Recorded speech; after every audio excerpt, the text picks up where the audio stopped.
UNHCR here is represented by two offices, UNHCR in Somalia and UNHCR Kenya. We are part of the Tripartite Commission in support of the initiatives of Jubaland government in terms of finding solutions with displaced population.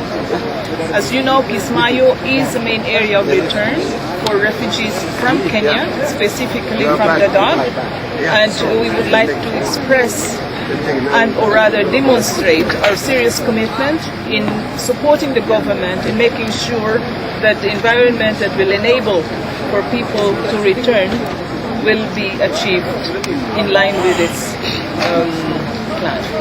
I would like to give the floor to my colleague from UNHCR Kenya, UNHCR representative Mr. Rauf Masu, to also say a few words.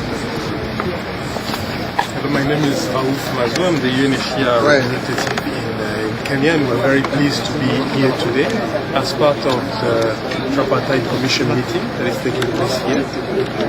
Half of the refugees who are coming back from Dadaab are from here, are from Kismayo, and the number of refugees coming back that we have seen, we've confirmed this.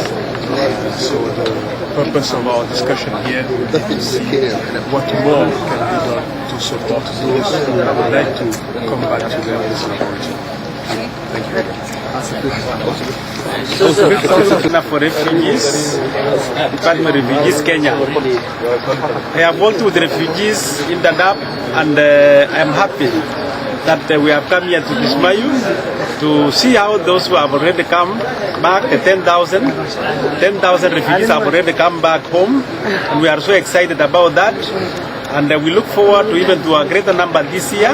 We are targeting 50,000, and we are aware that the numbers that have already come, they still need support. So let me assure refugees, returnees who have already come, that we have not forgotten you.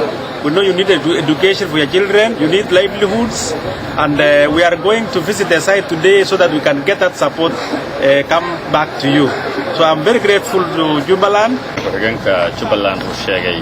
waxaa maanta halkan la isugu yimid arrimaha qaxootiga iyo barakacayaasha sidii loogu dhisi lahaa dhul ay degaan kuwa soo noqonayana ay u soo degi lahaayeen halkaas ay ka qayb qaadanayaan hay'adda UNHCR hay'adda qaxootiga iyadana Kenya dadka qaxootiga gacanta ku haysa komishinka Soomaaliya oo qaabilsan arrimaha qaxootiga iyo barakacayaasha iyo komishinka Jubaland oo qaabilsan barakacayaasha iyo qaxootiga sidoo kale safaaradda Soomaaliya iyadana Kenya iyo dawladda federaalka intaas oo dhan waxa halkan maanta loo wada joogaa in arrimahaas xal loo helo. Alxamdulillaah rabbil caalamiin sallallahu alayhi wa sallam ala sayyidina Muhammad wa ala alihi wa sallam.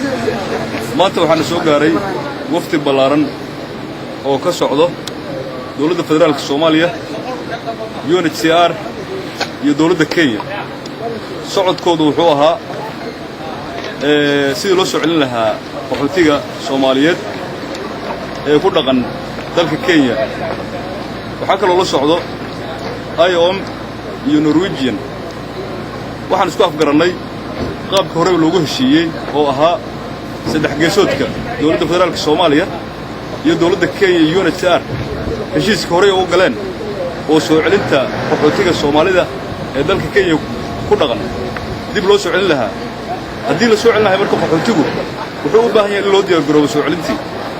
in la iska soo guriyo noqdo ma ahan ayadoon loo diyaarin waxay u baahnaayeen sida deegaankii, waxbarashadii, biyihii iyo caafimaadkii.